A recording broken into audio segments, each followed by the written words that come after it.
Hey, good morning. Welcome to Hobby Evolution, episode, cameras off, episode 345. Welcome to a Wednesday edition, hump day. The week has gone fast, surprisingly. I thought this week would go super slow because I was at the National and I'm just having like a card show hangover, but that's like the opposite.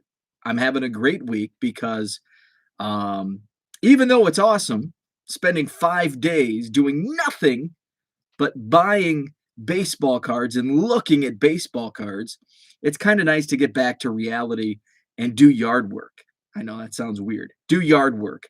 My wife and I went out for sushi last night. I got a haircut just doing normal things because for 5 days, you're just immersed. Hotel living, fast food eating, baseball card buying.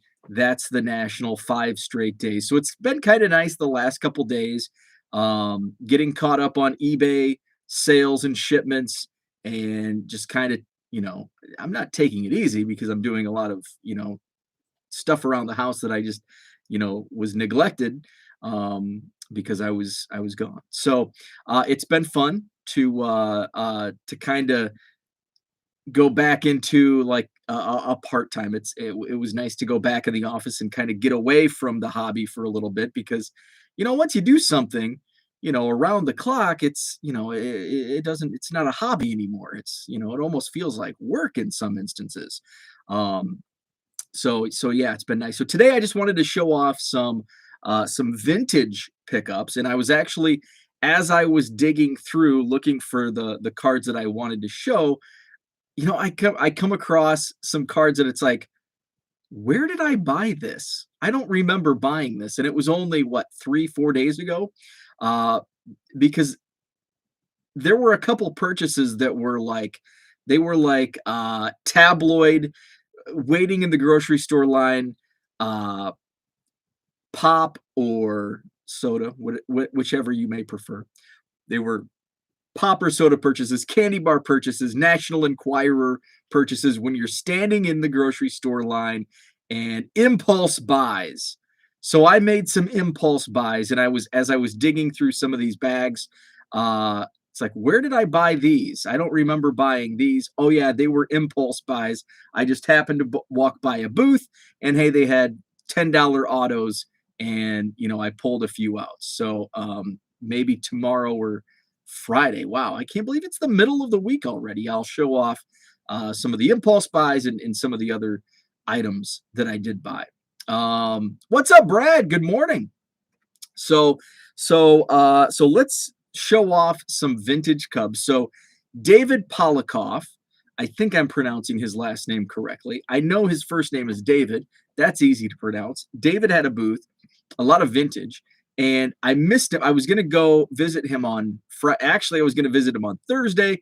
Then Friday was kind of what I had gone into the show thinking Friday was going to be my vintage day, and it was kind of Wednesday and Thursday were my bargain box days, but then by Thursday afternoon, um, I just kind of walked the floor because I had done my bargain box digging first thing at the show. So what's up, Herman? Good morning. So David had a booth, and I looked at his booth number wrong. I thought he was at 705. He was actually at 205. Good morning, Zach. So I was like lingering around the 700 rows, and I'm glad I did because that's where I bought the Hassans and the Three Fingers Brown cards later on in the week. But I'm just like lingering. And I'm looking at his Twitter, and I'm like trying to see the background. Like, where is he? Like, I'm in the vicinity and I can't find him. And I finally asked somebody. They had their table number was 704 706. That would lead me to believe, and correct me if I'm wrong, that would mean 704 through 706. So I asked the dealer behind the table, I said, is David here? And he said, David something or other. And I said, no, David Polikoff. And he goes, no, nobody by that name. I don't know that name. I'm like, well, is this booth 705? And he said, no, this is 704 and 706. I'm like, well, that doesn't make any sense. if there was a comma between the two numbers or an and, uh, was it ampersand, I could understand. But it was 704-706, leading me to believe that that was 704, 705, and 706. That was not the case. So I actually ran into David on Friday night as the show was closing. I was waiting for my friend Quincy and his wife Mallory. They were on their way out. We were meeting up for dinner. And so I was standing out there. David actually saw me, hard to miss with the Cubs cardometer sign. And I said, "Hey man, I've been looking for you the last 2 days."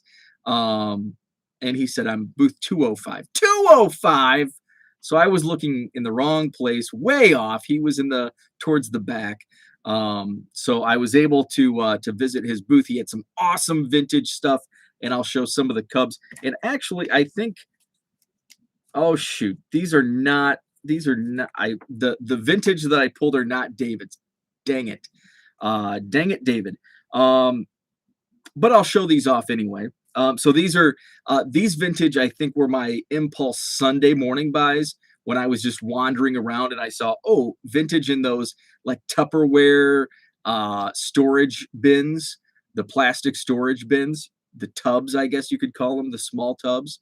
I don't like those. I do and I don't. So I do like them because you can usually find some awesome deals, and it's usually vintage that I've noticed in these tubs. Either that or like the dollar stuff, like the sets. Like, got some right here. Like, I've used these at my card show just to throw these like small sets in for $1. So I do like them because I know that I could probably find some banged up vintage for cheap. But I don't like them because they're usually in card savers or top loaders, and they're not in piles. So then I have to like kind of clear out and I have to make my own piles, and it's kind of annoying in that regard. But anyway, I found some good deals. David is with us. Good morning, David. I'm glad you could catch a live stream this morning. Herman said he found out last night why I wasn't getting my eBay discount for top rated seller. I had one recommended specific I missed. Oh man, that's a bummer. But at least you figured out why. So here are some. First, I'll show off the Cubs. There was a couple. That's a cool thing. Oh, that one's for Mark Hoyle, so I'm not going to spoil it and show what I got Mark. And this is a vintage football for another trade. So looks like there's just one non-Cub. So I need to put that in the trade pile. So this Glenn Hobby, this is 63 Fleer. I'm a big fan of these. I probably have this card, but sometimes I start digging and I find, oh, that's a good deal. I'm going to buy it. So $2, 63 Fleer, Glenn Hobby. $1 for a Billy Williams stamp. Can't go wrong. I don't think I have too many of these old stamps. So this was a buy. Billy Williams stamps. So normally in a vintage box, I probably have a dozen of these 69 Topps All-Star Ron Santos. So I would pass up like, I don't need another one. But then I thought, as I was digging through, and I originally passed up this Ron Santo card, I thought, if I was stacking a pile of dollar cards at the Singles Club booth, I would totally put this Ron Santo in my dollar pile. So I put it in my vintage pile. 69 Santo. There was also a 68 that I picked up as well, just for $1. Can't beat it. I see Zach talking Bears in the chat. I got to check this out. He's starting a new PC project, the rookie for every member of the 85 Bears defense. I love it. I got Fensick in Trading Card Database this week, along with a Willie Galt rookie, but wanted it in the trade. Very cool. I'm a sucker for those 85 Bears cards. Jim McMahon rookie was like one of the, and I think I ended up selling it on eBay. It was in one of my eBay boxes, and I don't have a place for Bears in my collection, so I ended up selling it. But every time it's like, man, I want to make a run of Bears Topps team sets. But then it's like, I don't need to do. I have a big enough project on my hands that I'll pass on the Bears. So another dollar card. This I've never even seen before. I've heard of these, but I've never seen this. It's a Granada stamp, Andre Dawson. I think these are from 1988. So this was a must buy because it's a new card in my collection. 80s football cards had some great looks and nostalgia. Totally agree. 86. I think 86 is more nostalgic for me because that was the first 86 Topps football was the very first trading card set I remember seeing as a young kid. And that Jim McMahon from 86, the Fridge from 86, those were my guys as a little tyke.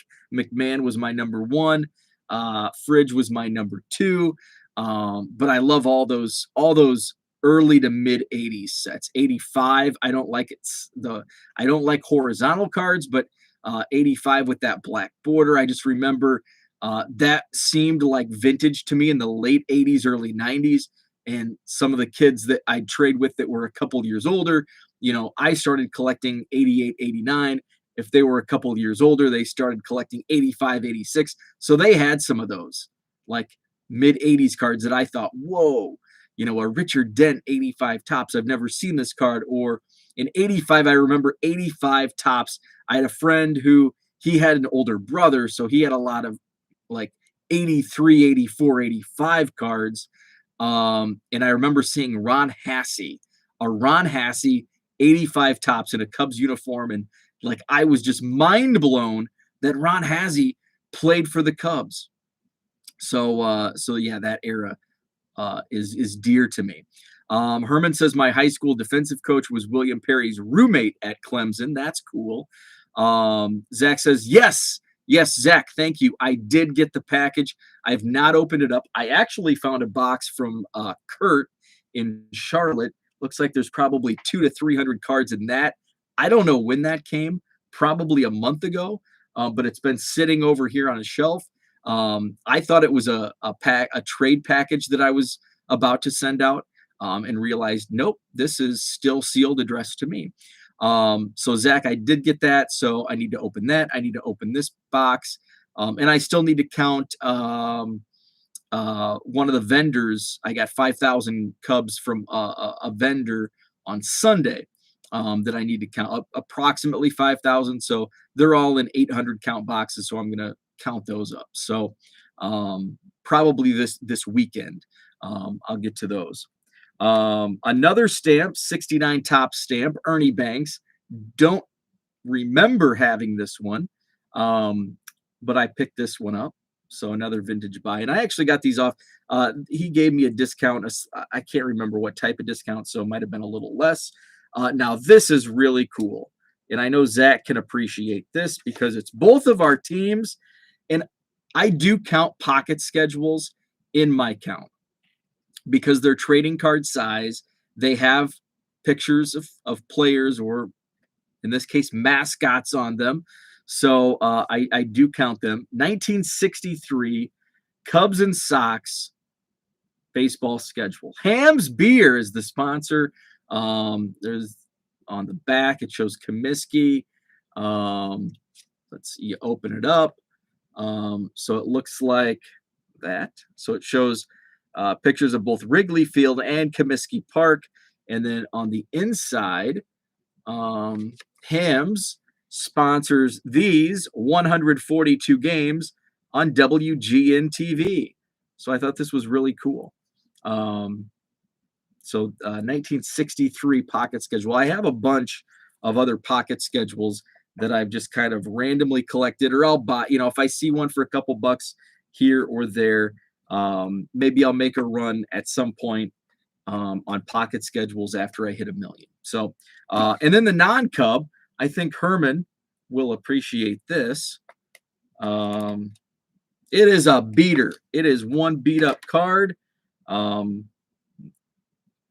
it's Warren Spahn. And what is this? 54 Topps? Warren Spahn. Just a beautiful card.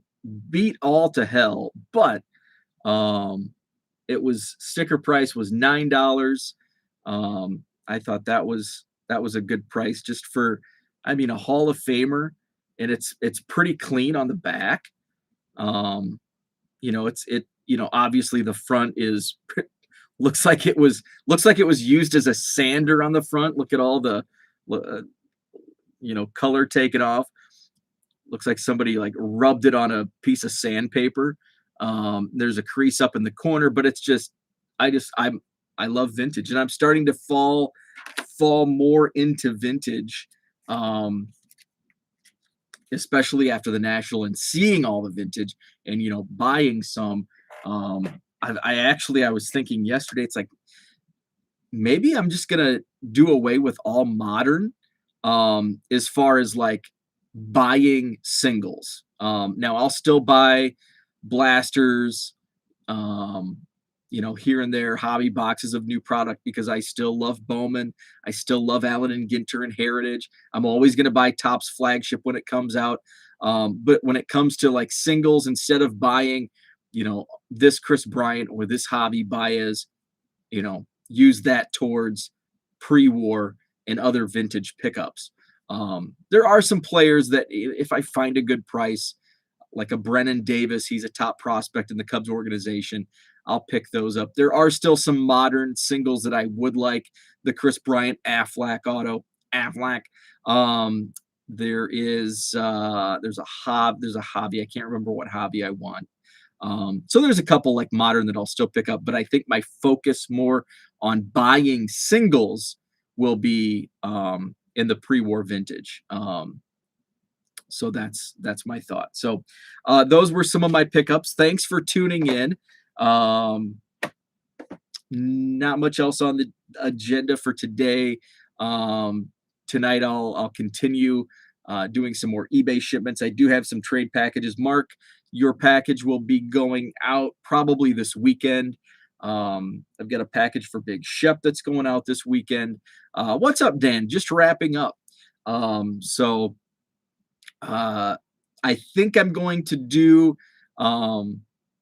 the Rockford Card Show a week from Saturday, which is August 14th.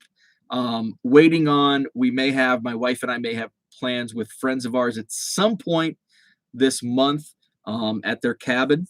So just kind of waiting on when we're going to do that. So I'm holding off committing to that show, but as of right now, I'm still, and I told the guys I ran into John Craig is the promoter in Rockford. Ran into him at the National. He also set up at our show 2 weeks ago. Said I'm 50-50. I'll let you know as we get closer. If don't save a table or tables for me, but I'll check in with you. So still 50-50. Just waiting on when we plan that getaway. So August 14th, tentatively going to be at the Rockford Card Show. Our next show, August 28th. So those are the upcoming shows. And then actually in between there is the Wisconsin Dell show, which I'm still, if I'm going to do a show, if I do the show in Rockford and then our show, I'll probably just skip. I should go up there for a day just to throw out our business card. But it's just kind of a wait and see. Dells are only like 45 minutes away from me, so it is a quick trip up, and I could do a half day if needed, but we'll see. It's all kind of tentative. Outside of August 28th is a sure thing. Our show, Madison, Wisconsin, Saturday, August 28th. So that's what I had for today. Thanks for tuning in. Thanks for chatting. Have a great Wednesday, and we'll talk tomorrow.